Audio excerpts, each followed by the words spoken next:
He is Thurston County's top cop, yet not even he is immune from the dangers of people getting behind the wheel impaired, with the suspected drunk driver plowing into him last night. Thanks for staying up late with us tonight. I'm Ryan Sims in for Michelle. Sheriff Derek Sanders was driving in the area near Lacey along 7300 Martin Way East when that car T-boned him. The good news to all of this is that the sheriff should be okay. KOMO's Paul Rivera spoke with him today. Paul, talk about double trouble. This is not the first time he's gone through something like this. Yeah, Ryan, it happened last year, and he got hurt pretty bad when that happened last year. This time, he will be okay, but this could have been a lot worse. Now, the sheriff, he said he's taking this moment to not only talk about how dangerous roads in Washington are, but also his message to impaired drivers.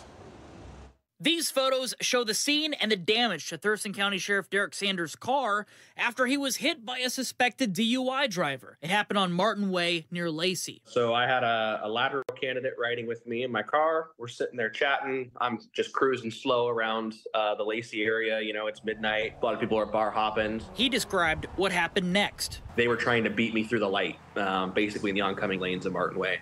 And so they also turned left. So I turned right, they T-boned into my driver door. Next thing you know, hear the car scraping away as it drives up past the bar because it was going into a bar parking lot. And I'm like, you can't make this up. I won't lie, I got a little angry at that point. I need a unit here, here, and here.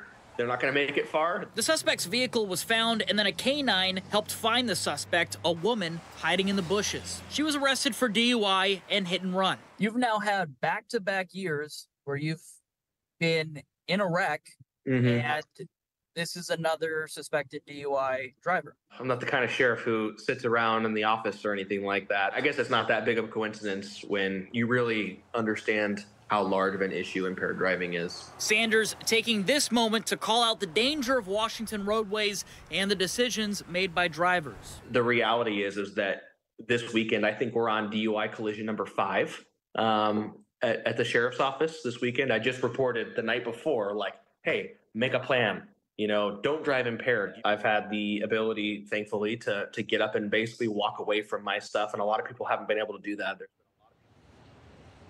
So the sheriff hopes that lawmakers can work with law enforcement to correct these issues. Now, whether that's through infrastructure changes on roadways or also potentially getting more law enforcement out on the streets. In Seattle, Paul Rivera, KOMO News. All right, Paul, thanks so much.